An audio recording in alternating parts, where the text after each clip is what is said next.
दोस्तों आप देख सकते होंगे ये बेसिकली हमारा ऑफिशियल स्टोर है। नीचे डिस्क्रिप्शन में कमेंट सेक्शन में लिंक है, यहाँ पे आके आप डायरेक्टली मुझसे कंसल्ट कर सकते हैं। अगर आप अपनी किसी चीज़ के रिगार्डिंग मुझसे एडवाइस लेना चाहते हैं तो एक क्वेश्चन के 69 रुपीज़ में सिर्फ आप एडवाइस ले सकते हैं, और 2 के लिए 99 और 3 क्वेश्चन के लिए 169 रुपीज़ सिर्फ। इसके अलावा और भी जो सर्विसेज हैं उनको भी आप परचेज कर सकते हैं, और आप किसी भी चीज़ से इसकी पेमेंट कर सकते हैं अपने बैंक अकाउंट से या फिर किसी भी पेमेंट ऐप से, गूगल पे, पेटीएम वगैरह किसी से भी। सो अगर आप परचेज करना चाहते हो तो लिंक नीचे डिस्क्रिप्शन में, वहाँ से आप हमें भी कॉन्टैक्ट कर सकते हैं और मेरी कंसल्टेशन सर्विसेज ले सकते हैं। दोस्तों आज इस वीडियो में हम बात करने वाले हैं कि किस तरह से आप एग्जाम्स में पास हो सकते हैं, चाहे आपके एग्जाम्स में कितने भी दिन क्यों ना बचे हो, चाहे आपका एग्जाम कुछ ही दिनों बाद आने वाला हो। आज इस वीडियो में कुछ ऐसी इफेक्टिव टिप्स बताने वाला हूं जो कि काम करती हैं, और इनफैक्ट कई बार तो इन टिप्स को मुझे भी यूज़ करना पड़ गया था कुछ केसेस में। देखिए कई बार ऐसा भी होता है कि हमारे कोई वीक सब्जेक्ट होते हैं तो उस पर हमारा पढ़ने का मन नहीं करता है, किसी वजह से हम उस पर ध्यान नहीं देते, तो एंड टाइम पे जब उसका एग्जाम आता है तो उस केस में हमें लगता है यार इसमें कहीं हम जो है पास हुए हैं, सबसे पहले हमें ये चिंता रहती है। तो उस केस में भी आप इन टिप्स का यूज़ कर सकते हैं। इनफैक्ट अगर आप नॉर्मल स्टूडेंट भी हैं तो इन टिप्स से आप अच्छे मार्क्स भी ला पाएंगे, लेकिन कम से कम आप पास तो हो ही जाएंगे अगर आप इस पूरी वीडियो को देखते हैं और इन टिप्स का अगर आप यूज़ करते हैं। पर्सनली यहाँ पर इन टिप्स को काफ़ी स्टूडेंट्स को बताया था तो उन लोगों के भी काफ़ी सही मार्क्स आए, और काफ़ी सारे उनमें से जो लुढ़कने वाले थे वो पास भी हो गए, ये चीज़ भी है। सो दोस्तों इस वीडियो को लास्ट तक जरूर देखिएगा। तो हे दोस्तों मैं हूं हर्षित और आप देख रहे हैं हरूष टीवी यूट्यूब चैनल। आगे बढ़ने से पहले इस चैनल को सब्सक्राइब कर देना, उस वीडियो को लाइक कर देना, टारगेट रखते हैं 2000 लाइक्स का। तो चलिए अब हम आते हैं अपने टॉपिक पे कि किस तरह से हम किसी भी एग्जाम में इजीली पास हो सकते हैं या फिर पासिंग मार्क्स ला सकते हैं। तो देखिए गाइज, आपको सिंपली क्या करना है, सिंपली आपको करना ये है कि जैसे ही मान लीजिए आपके एग्जाम्स आने वाले हैं, आपको पता चला मेरे अभी 5-7 दिन 10 दिन बाद या 1 महीने बाद या 15 दिन बाद एग्जाम है, तो एक सिंपल सा काम कीजिए, वो ये कि आपको मैं मान के चलता हूँ कुछ भी नहीं आता एग्जाम्स में। बस के सिनेरियो यही होगा कि आपको कुछ नहीं आता, आपने कुछ पढ़ा ही नहीं है या फिर आपने थोड़ा बहुत भी पढ़ा है। तो अब आप क्या करो, सबसे पहले आपको क्या काम करना है, सबसे पहले आपको देखना है कि इसमें पूरे में बुक जो है या कोर्स जो है या नोट्स जो भी हैं, इनमें सबसे इंपॉर्टेंट टॉपिक्स कौन कौन से हैं जिनमें से मैक्सिमम मार्क्स का आता है। राइट, मान लो आपने निकाला कि भाई ये 50 टॉपिक हैं जो कि सबसे इंपॉर्टेंट हैं, तो जिनमें से सबसे ज़्यादा मार्क्स का आता हो, मान लो आपके जो एग्जाम्स है उसमें ज़्यादा मार्क्स वाले जो क्वेश्चन है वो 10 नंबर के आते हैं और 8 नंबर के आते हैं। राइट, तो आप ये देखो कि कौन कौन से ऐसे टॉपिक हैं जो इन दो कैटेगरीज में फॉल करते हैं, जिनमें जो सबसे ज़्यादा इंपॉर्टेंट चीज़ें हैं। वो किसी से भी आप पूछ सकते हो, आप चाहो तो अपने प्रोफेसर से, अपने टीचर से, अपने फ्रेंड से जो पढ़ने वाले हैं उनसे किसी ना किसी तरह टॉपिक इंपॉर्टेंट मार्क करवा लो। ठीक है, ये पर्सनल मेथड है गाइस, कई बार यहाँ पे मैंने यूज़ किया और बहुत सारे लोगों को बताया, उनको भी इम्प्लीमेंट करने के बाद वो पास हो गए हैं। यकीन मानना ही काम करता है। तो सिंपली आपको इसमें करना क्या है, जो भी इंपॉर्टेंट टॉपिक हो, सबसे ज़्यादा इंपॉर्टेंट, अब पहले पूरी वीडियो देख लेना, बहुत इंपॉर्टेंट चीज़ बताऊंगा, यकीनन काम आएगी। मुझे पता है आपने सुन रखा होगा कुछ चीज़ें, लेकिन पहले सुन लो पूरी ध्यान से, इसमें कुछ नया निकल के ज़रूर आएगा। तो देखो, जो भी यहाँ पर आपके नोट्स हैं, बुक है, जो भी है, टेक्स्ट बुक है, उसमें जो जो चीज़ें इंपॉर्टेंट हैं, राइट, जो चीज़ें ज़्यादा मार्क्स की आती हैं, जो चीज़ें मोस्ट इंपॉर्टेंट हैं, उनको सबसे पहले मार्क करवा के ले आओ। अब मार्क करवा के लाने के बाद आपको क्या करना है, आपको सिंपली अपने पास से नोट्स बनाने हैं बहुत जल्दी से, क्विक नोट्स।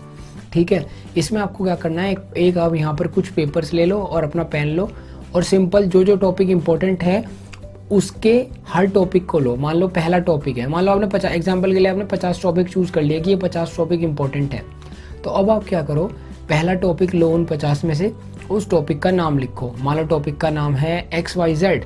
अब आपको क्या करना है, इस टॉपिक के बारे में 8 से 10 पॉइंट, ठीक है, 8 से 10 पॉइंट एक एक लाइन के या दो दो लाइन के इस टॉपिक के बारे में सिंपल से अपनी लैंग्वेज में पढ़ो, और पढ़ के यहाँ पे बना के लिख दो। भाई मान लो बहुत ही कॉम्प्लिकेटेड सी कोई बात है, कोई पॉइंट है, तो उसको आप क्या करो, उसको पढ़ो पूरा इतने बड़े को, और उसको छोटा करके अपनी लैंग्वेज में 1 से 2 पॉइंट, 1 से 2 लाइन में उसको पूरा लिख दो अपने नोट्स में। ऐसे ही आप क्या करो, पहले टॉपिक के बारे में 8 से 10 पॉइंट लिख दो, फिर दूसरे टॉपिक को जहाँ यहाँ पे भी नोट्स में टेक्स्ट बुक में दे रखा है उसको पढ़ो, और उसको बना के अपने नोट्स, आप जो अपने हाथ से अपने लिए शॉर्ट नोट बना रहे हो उसमें लिख दो।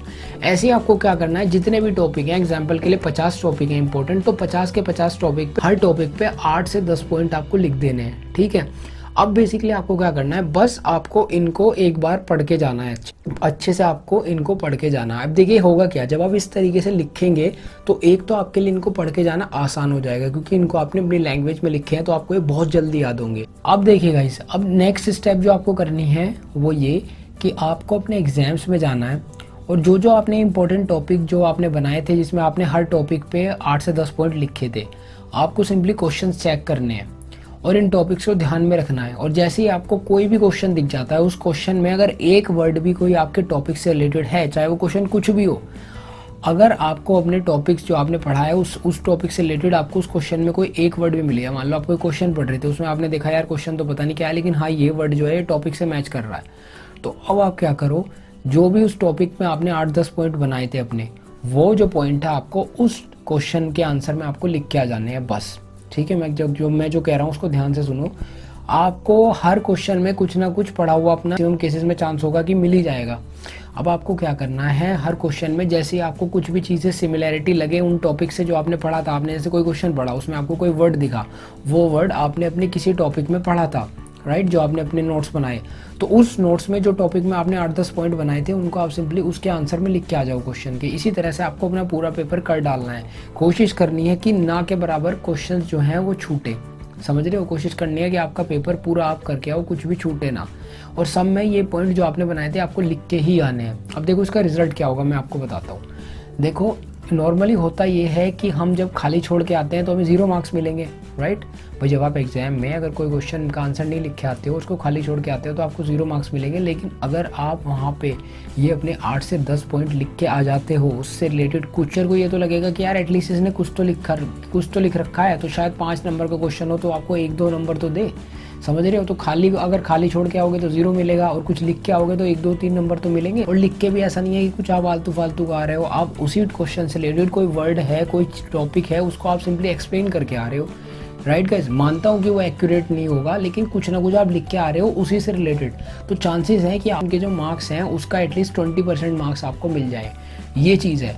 ऐसे ही अगर आप अपने पूरे पेपर में करोगे तो चांसेस ये हैं कि आपके अच्छे खासे मार्क्स, पासिंग मार्क्स आराम से आ जाएंगे। और ये एक फुल प्रूफ मेथड है गाइस, इसको यहाँ पर टेस्ट किया गया है और काफ़ी चांसेस ऐसे हुए हैं कि इसके रिजल्ट कमाल के आए हैं। और काफ़ी सारे लोग कुछ दिन पहले ही 5-5, 4-4 दिन पहले एग्जाम से पढ़ के और इस तरीके से और अपने एग्जाम में पास हो गए हैं। जी हाँ दोस्तों, तो मैं आप सभी से यही कहना चाहूँगा कि इस तरीके का आपको यूज़ करना है, और मुझे पूरी उम्मीद है कि इसकी हेल्प से आप अपने एग्जाम्स में पास हो सकते हैं। ये एक बेस्ट मेथड है गाइस, कोई ऐसी जड़ी बूटी नहीं होती जिसको आप खाओगे या कुछ ऐसा होगा तो पास हो जाएगा। यही बेस्ट स्ट्रेटेजी है, यही बेस्ट मेथड है जिसको आप इम्प्लीमेंट करके अपने एग्जाम्स में पास हो सकते हो। तो बस दोस्तों यही थी वीडियो, पसंद आई हो लाइक कीजिए, शेयर कीजिए, ऐसी मोर अपडेट्स के लिए चैनल को सब्सक्राइब कीजिए, और आप हमारी बुक भी परचेज कर सकते हैं। और चलिए मैं मिलता हूँ उससे नेक्स्ट वीडियो में, बाय।